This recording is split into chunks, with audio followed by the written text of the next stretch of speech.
নির্বাচনের ডামাডোল যখন বাজছে তখন নতুন একটি সুর আবারও মাথাচাড়া দিচ্ছে। সেটা হচ্ছে যে বর্তমান অন্তর্বর্তীকালীন সরকারের এই রূপরেখা কি থাকছে? প্রফেসর ইউনূসের এই সরকারই কি নির্বাচন করবেন, নাকি নতুন কোনো সরকার আমরা দেখতে পাবো?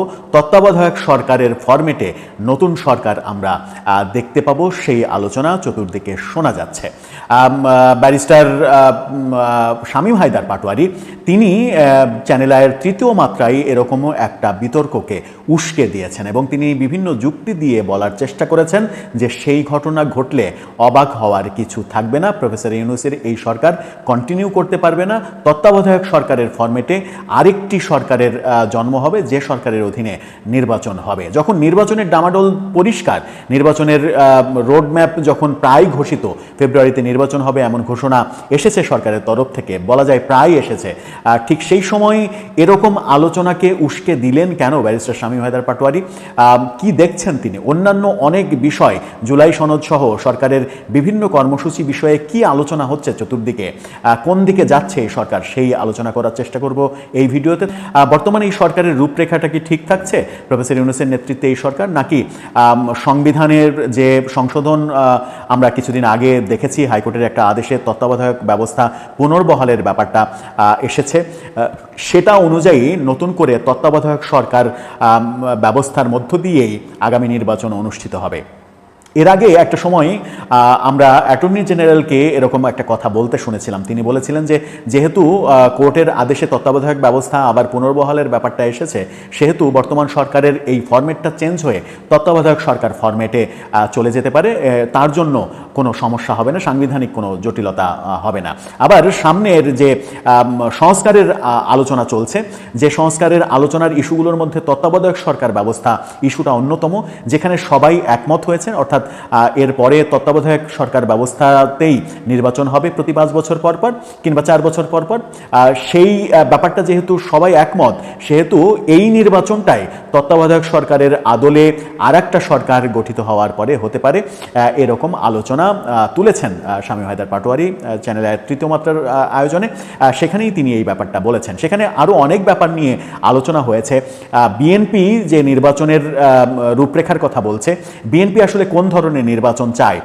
বিএনপি কি আওয়ামী লীগকে বাদ দিয়ে নির্বাচন চায়, একপাক্ষিক নির্বাচন চায়, যে একপাক্ষিক নির্বাচন আওয়ামী লীগ তাদের শাসন আমলে করেছে সেরকম নির্বাচনই কে চায়, নাকি বিএনপি ইনক্লুসিভ নির্বাচন চায়, সবার অংশগ্রহণে নির্বাচন চায়? বিএনপির এক নেতা বলেছেন যে বিএনপি সবার অংশগ্রহণে নির্বাচন চায়, কিন্তু কারা নির্বাচন করবে কি করবে না, কারা অংশগ্রহণ করবে কি করবে না, সেটা বিএনপির বিষয় নয়, সেটা সরকারের বিষয়। কিন্তু বিএনপির পক্ষ থেকে কি এরকম একটা স্ট্যান্ড নেওয়া হবে, যেটা আমরা এর আগে একাধিক ভিডিওতে বলেছি যে বিএনপি পরবর্তীতে সরকার পরিচালনা করতে গেলে হোঁচট খাবে যদি একপাক্ষিক নির্বাচন হয়, আন্তর্জাতিক পর্যায়ে প্রশ্ন সাপেক্ষ হবে সেই নির্বাচন। সেখান থেকে সেই সময় যেন প্রশ্ন তৈরি না হয়, সেই কারণে বিএনপি ইনক্লুসিভ নির্বাচনের ফর্মুলাতেই যাবে এবং সেই ফর্মুলা সরকারকে বলবে। বিএনপির সেই নেতা তেমনটাই বলেছেন যে বিএনপি ইনক্লুসিভ নির্বাচনই চাই, যদিও বিএনপির এটা শীর্ষ পর্যায়ের কথা নয়। বিএনপি প্রকাশ্যে এখন পর্যন্ত তাদের স্ট্যান্ড ক্লিয়ার করেনি। বিএনপির স্ট্যান্ডটা কি? বিএনপি কি একপাক্ষিক নির্বাচন করতে চায়, যে 35-40% আওয়ামী লীগের সমর্থক তাদেরকে বাদ দিয়ে 60% জনগোষ্ঠীর মতামতকে নিয়ে কি বিএনপি নির্বাচন করতে চায়, নাকি 100% জনগোষ্ঠীকে নিয়ে বিএনপি নির্বাচন করতে চায়? বিএনপির স্ট্যান্ডটা এখনো পরিষ্কার হয়নি। বিএনপির স্ট্যান্ডটা এখনো পরিষ্কার হয়নি বলে আগামীতে এই সরকারের ফরম্যাট চেঞ্জ হয়ে তত্ত্বাবধায়ক সরকারের ফরম্যাটে নির্বাচন হবে কিনা, এরকম অনেক আলোচনার কিন্তু স্কোপ রয়েছে। সেই স্কোপ নিয়ে আসলে ব্যারিস্টার শামীম হায়দার পাটোয়ারি তিনি এই আলোচনাটা করেছেন। এই আলোচনার মধ্যে আর একটা ব্যাপার রয়েছে, সেটা হচ্ছে যে এই সরকারের মধ্যে অনেকেই বিতর্কের জন্ম দিয়েছেন। উপদেষ্টাদের মধ্যে, উপদেষ্টা পরিষদের বাইরেও অনেকে বিতর্কের জন্ম দিয়েছেন। সেই বিতর্কের জন্ম দেয়া ব্যক্তিদের বাদ দিয়ে সরকারের যে কাঠামো, সেই কাঠামো ছোট করে তত্ত্বাবধায়ক সরকারের দিকে যাওয়ার একটা প্রবাবিলিটি রয়েছে, সেই ব্যাপারটাও উঠে এসেছে। আবার জুলাই সনদের ব্যাপারটা সামনে আসছে, যে সরকার যে জুলাই সনদের কথা বলছে, জুলাই সনদটা আদতে কি হবে? হবে জুলাই সনদের মাধ্যমে যদি এমন হয় যে 47 সালকে প্রাধান্য দেওয়া হলো, 71কে গুরুত্বহীন ভাবা হলো, কিংবা 71-এর প্রতিদ্বন্দ্বী হিসেবে 24কে সমকাতারে নেওয়ার চেষ্টা করা হলো, এরকম যদি ব্যাপার হয় তাহলে এই জুলাই সনদ আদতে কার্যকর হবে না। বাংলাদেশের মানুষ কোনোভাবেই 71-এর মুক্তিযুদ্ধের বিরোধী কিংবা মুক্তিযুদ্ধের সমপর্যায়ে কোনো কিছুকে আনাকে সমর্থন করবে না। আবার জুলাই সনদ বাস্তবায়নের ক্ষেত্রেও সরকারের প্রবলেম রয়েছে। জুলাই সনদ হয়তো ব্যারিস্টার শামীম তিনি বলেছেন যে এটা হয়তো একটা লুজ ডকুমেন্ট হতে পারে, একটা খসড়া ডকুমেন্ট হতে পারে, কিন্তু এটা বাস্তবায়ন এই সরকারের জন্য কঠিন হবে। কারণ এই বাস্তবায়ন করতে হলে হয় গণভোট লাগবে, তা না হলে সংসদ লাগবে।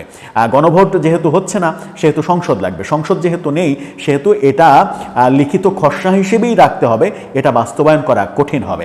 আবার এমন যদি দাবি ওঠে জুলাই সনদের পরে যে আগের সংবিধান মানি না, এখন জুলাই সনদের অধীনেই রাষ্ট্র চলবে, দেশ চলবে, সব কিছু চলবে, তাহলে নতুন করে আবার ঝামেলা তৈরি হবে, নতুন ঝামেলায় দেশের সমস্ত কিছু পিছিয়ে যাবে। সুতরাং জুলাই সনদ নিয়েও যথেষ্ট বিতর্ক রয়েছে। এই ব্যাপারগুলোকেই সামনে নিয়ে এসে ব্যারিস্টার পাটোয়ারি বলার চেষ্টা করেছেন যে এরকম নানা ইস্যু যেহেতু এখনো প্রশ্ন সাপেক্ষ, এখনো যেটার সমাধান হবে কি হবে না এটা নিশ্চিত করে বলা যায় না, সেই কারণেই ধারণা করা যেতেই পারে যে প্রফেসর ইউনূসের অন্তর্বর্তীকালীন সরকার শেষ পর্যন্ত নির্বাচন পর্যন্ত নাও থাকতে পারেন। ছোট সরকারের ফরম্যাট ছোট করে, নামটা চেঞ্জ করে তত্ত্বাবধায়ক সরকার ফরম্যাটে, যেটা সবাই চায়, যেটা ঐক্যমত হয়েছে সবার ক্ষেত্রে, সবার ভিত্তিতে, সবার মতের ভিত্তিতে, সেই সিস্টেমে এই নির্বাচনটাও হতে পারে। দর্শক, আপনার কি মনে হয় শেষ পর্যন্ত কি এই সরকারের ফরম্যাট চেঞ্জ হবে? জুলাই সনদ বাস্তবায়ন করতে গিয়েও কি নতুন ধরনের ঝামেলা তৈরি হবে? সেখানে কি মহান মুক্তিযুদ্ধ, 71 এগুলো প্রশ্নবিদ্ধ হবে, যে প্রশ্নবিদ্ধ গত 10 মাসে বিভিন্ন সময় বিভিন্নভাবে অনেকে করার চেষ্টা করেছেন? আপনার মতামত জানিয়ে লিখতে পারেন আমাদের কমেন্ট বক্সে।